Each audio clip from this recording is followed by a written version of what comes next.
Staples Center, Los Angeles, June 23, 2009. Outside, the California summer sun blazed in a cloudless sky, but inside the cavernous arena, a different kind of energy hummed through the air-conditioned space. An electricity born of anticipation, privilege, and the unshakable feeling of witnessing something extraordinary. This wasn't a public performance. The 500 people scattered throughout the 20,000-seat venue were a carefully curated assemblage. Production crew members, backup dancers, select record label executives, a handful of contest winners who had secured the music industry's most coveted ticket, and a few of Michael Jackson's closest friends and family members. They had come for what was being called the final dress rehearsal for the This Is It tour. 50 sold-out shows at London's O2 Arena that would mark Michael's triumphant return to the stage after years of relative seclusion.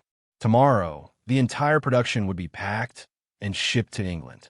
Tonight was the last American glimpse of what promised to be the most spectacular show Michael had ever mounted. What none of those 500 souls knew, could not possibly know, was that they were about to witness Michael Jackson's final performance on Earth. In less than 40 hours, the King of Pop would be gone forever, leaving this closed rehearsal as the last time his incomparable talent would manifest before human eyes. The arena had been quiet for nearly 12 minutes. The house lights dimmed to the point where those present could barely make out the features of the person seated next to them.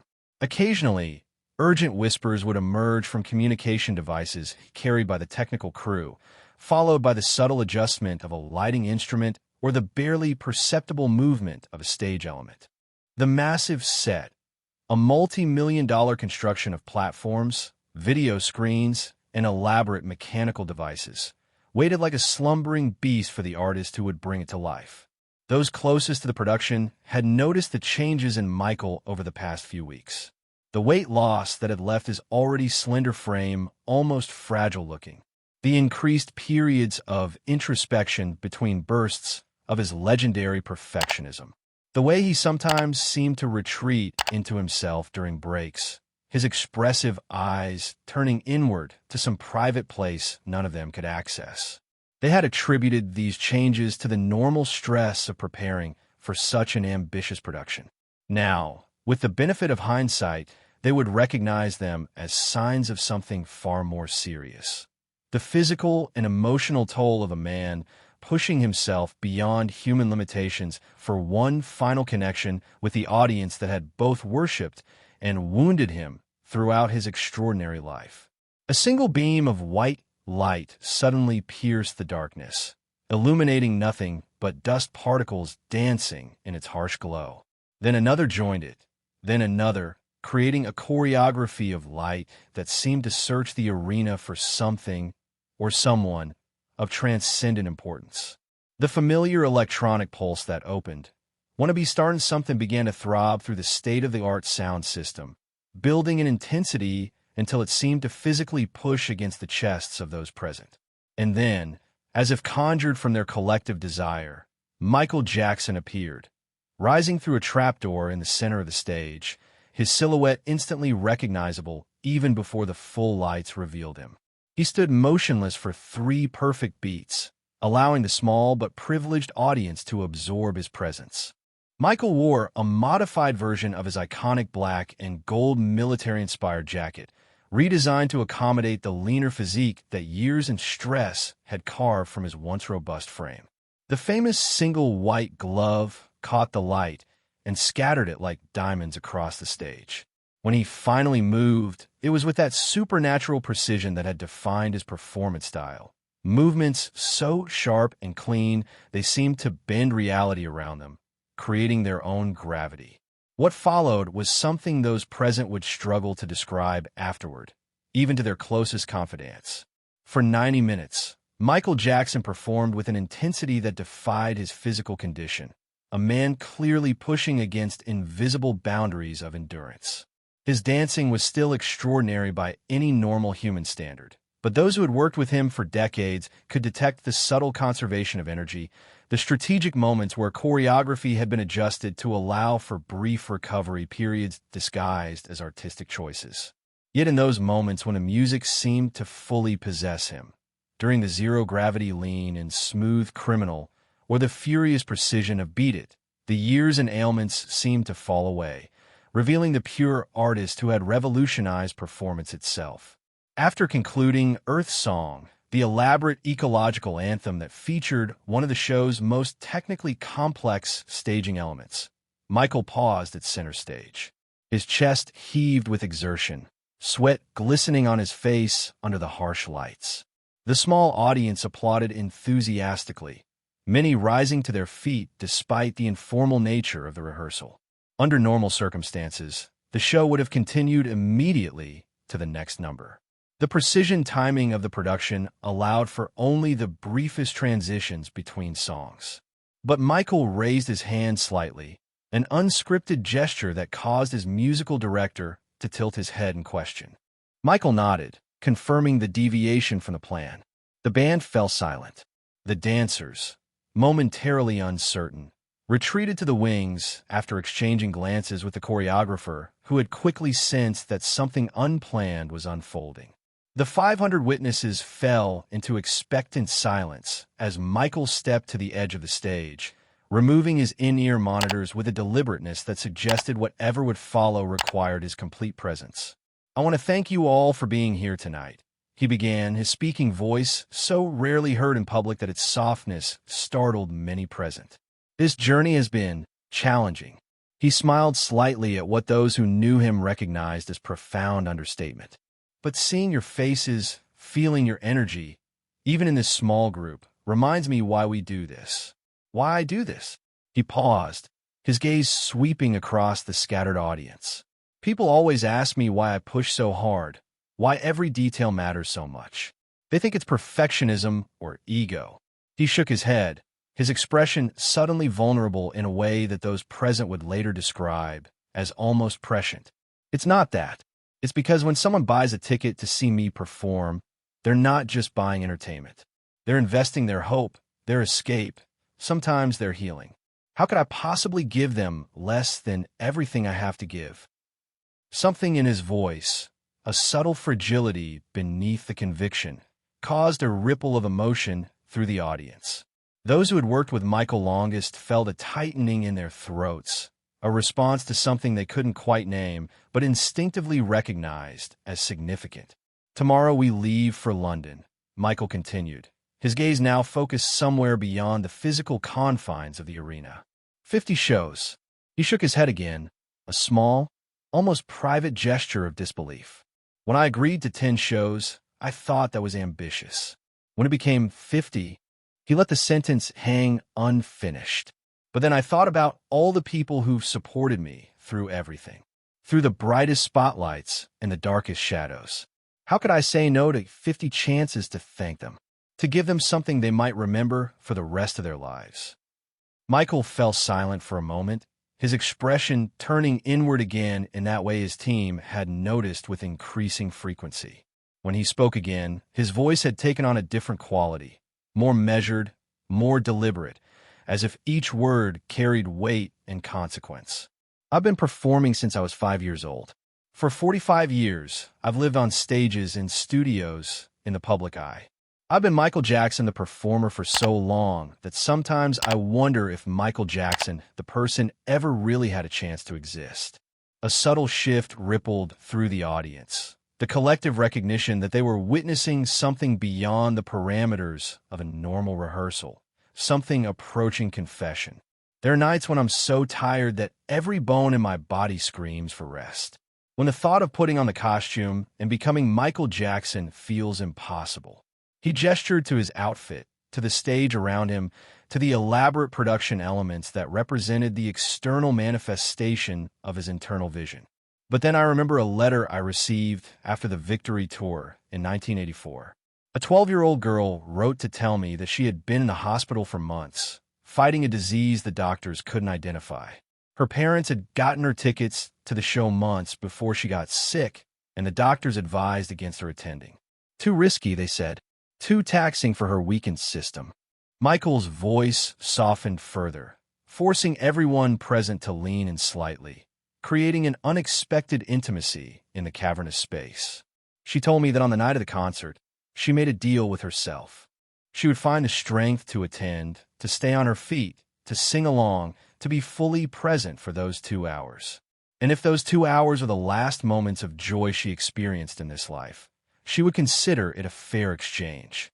He paused, his eyes glistening under the lights. She didn't die that night. In fact, she began to improve shortly after the concert. The doctors couldn't explain it scientifically, but she knew, and I knew when I read her letter, that sometimes the soul needs healing as desperately as the body. Sometimes 2 hours of joy, of connection, of transcending your circumstances can literally save a life. A profound silence had fallen over the Staples Center. The production team, ordinarily focused on technical elements and timing, found themselves fully present in this unexpected moment.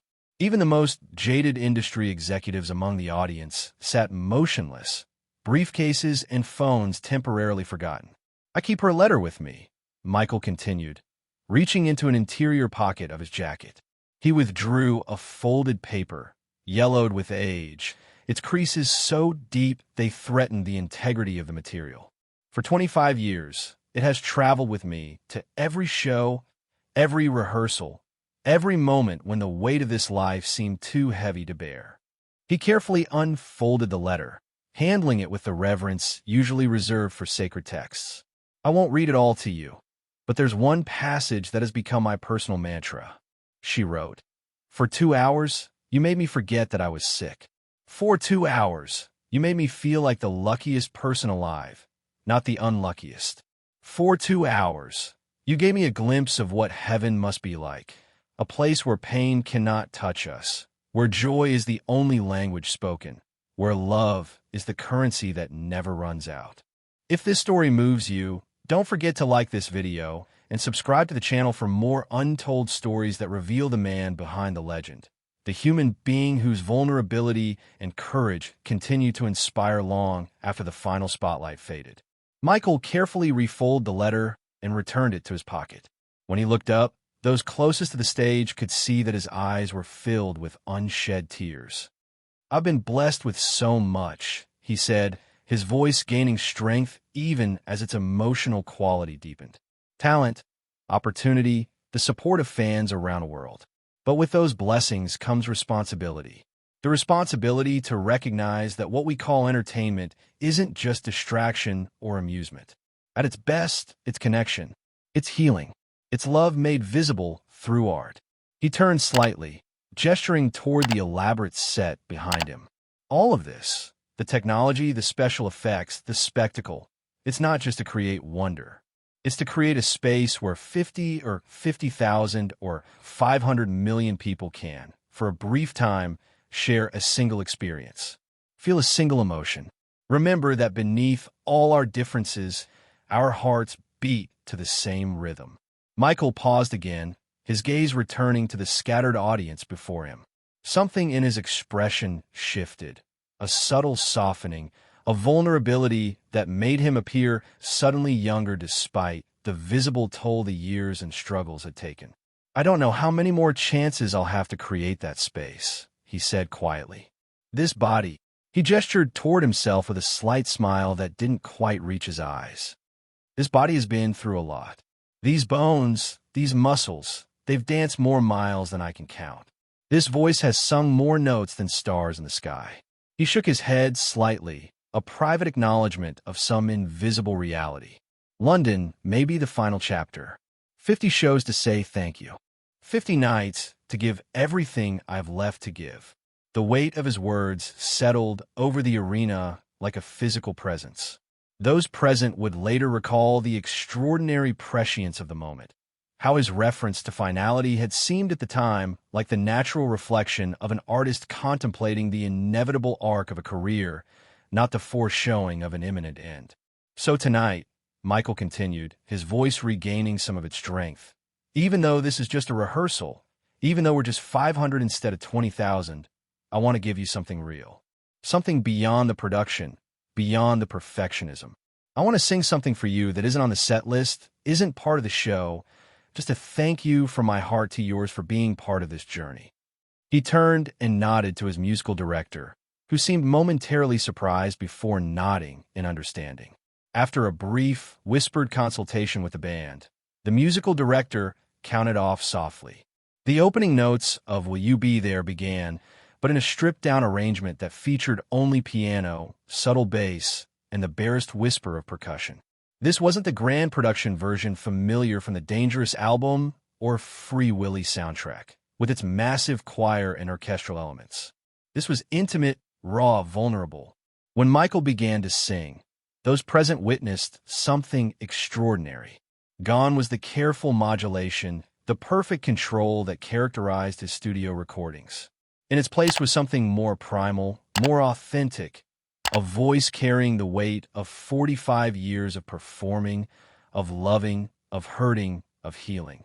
His voice occasionally broke with emotion or strain, but instead of detracting from the performance, these small imperfections only added to its power. By the time he reached the spoken bridge, in our darkest hour, in my deepest despair, will you still care? Many in the audience were openly weeping. The combination of the lyrics, the uncharacteristically stripped-down arrangement, and the raw emotion in Michael's delivery created something that transcended performance. This wasn't entertainment. This was communion. As the final notes faded, Michael remained at center stage, head bowed, seemingly spent by the emotional expenditure of the moment. For 30 seconds that stretched into eternity, the Staples Center existed in perfect silence. 500 souls collectively processing what they had just witnessed, intuitively understanding its significance even before subsequent events would imbue it with almost unbearable poignancy. When Michael finally looked up, those close enough to see his face clearly would later describe an expression of profound peace, as if some internal burden had been momentarily lifted. "Thank you," he said simply, his voice barely above a whisper, but somehow carrying to every corner of the arena.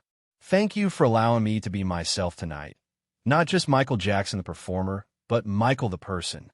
The human being who exists beneath the legend, beneath the tabloid stories, beneath the expectations and projections." He smiled then, a genuine, unguarded smile that transformed his features and momentarily erased the visible signs of strain and exhaustion. Now, if our director hasn't completely given up on the schedule, he glanced offstage with a hint of his famous playfulness, eliciting a gentle ripple of laughter that helped release the almost overwhelming emotional tension in the room. "I believe we have a few more numbers to rehearse." With that subtle transition, the professional rhythm of the rehearsal resumed. The band launched into The Way You Make Me Feel, and Michael seamlessly shifted back into performance mode, though those watching closely noted a subtle difference, a lightness, an ease that hadn't been present earlier, as if the unscripted moment of vulnerability had somehow freed him to fully inhabit the carefully choreographed numbers that followed. What no one could have known, what would only become heartbreakingly clear in retrospect, was that this unguarded moment represented not just a temporary lowering of the professional mask, but a kind of goodbye. In less than 40 hours, Michael Jackson would take his final breath, leaving those 500 witnesses as the last people to see him perform, the last to hear that incomparable voice, the last to witness the transcendent marriage of music and movement that had revolutionized entertainment. In the days and weeks that followed his death, as the world reeled from the sudden loss of an artist who had seemed somehow both immortal and perpetually vulnerable, those who had been present at the Staples Center on June 23rd found themselves united by a bittersweet privilege. They had witnessed something that, in retrospect, carried the weight of prophecy. Michael's reference to his physical limitations, his framing of the London shows as a final chapter, his raw emotional delivery of a song that asked, "Will you be there in my darkest hours?" The rehearsal footage, eventually released as part of the This Is It documentary, would be viewed by millions around the world. But even the highest quality video couldn't fully capture what those 500 souls had experienced in person. The palpable electricity in the air, the subtle changes in Michael's expression visible only to those physically present, the sacred silence that had fallen over the arena during his unscripted reflection. One production assistant, who had worked with Michael intermittently since the Bad Tour, would later describe the experience in words that resonated with all who had been present. It was like watching someone simultaneously inhabit two realities. The Michael who was meticulously preparing for 50 shows in London, and the Michael who somehow knew those shows would never happen. The Michael who was all about the future, and the Michael who was saying goodbye. 3 days after Michael's death, as the world was still processing the magnitude of the loss, a small package arrived at the home of Kenny Ortega, the director of the This Is It tour. Inside was the yellowed letter Michael had shown during the rehearsal, along with a brief note in Michael's distinctive handwriting. Kenny, keep this safe. Let it remind you, as it has reminded me, why we do what we do. When the final curtain falls, this is what remains. The lives we've touched, the hearts we've healed, the love we've shared through art. Thank you for helping me create one last space where joy is the only language spoken. With love, Michael. Today, that letter rests in a climate-controlled display at the Grammy Museum in downtown Los Angeles, part of a permanent exhibition dedicated to artists whose impact transcended entertainment to reshape culture itself. Beside it stands a simple placard that reads, "Carried by Michael Jackson for 25 years." Shown to the audience at his final rehearsal, June 23, 2009, less than 48 hours before his death. A reminder that beneath the spectacle, beneath the incomparable talent, was a human being who understood that the true purpose of art is not fame or fortune, but connection, heart to heart, soul to soul. Visitors to the museum often pause longest before this humble artifact, a yellowed letter from a once sick child who found healing through music. In its weathered creases and faded ink, they recognize something profound about the man who carried it. That Michael Jackson, for all his otherworldly talent and global fame, remained connected to the fundamental human truth that art at its most powerful is not a display of virtuosity, but an act of service, a bridge between souls, a temporary healing of our collective loneliness. The final, heartbreaking truth reveal that Michael Jackson's last performance wasn't just about his physical fragility or his awareness of his own mortality. It was the revelation that beneath the elaborate productions, beneath the perfectionism and spectacular talent, was a man who had never lost sight of why music matters.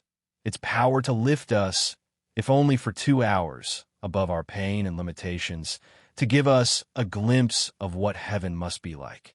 If this story touched your heart, please take a moment to like this video, share it with someone who needs to be reminded of the healing power of music, and subscribe to our channel for more stories that reveal the human being behind the legend we knew as Michael Jackson. Because in the end, it's not the records sold, or the awards won, or even the unforgettable performances that define his legacy.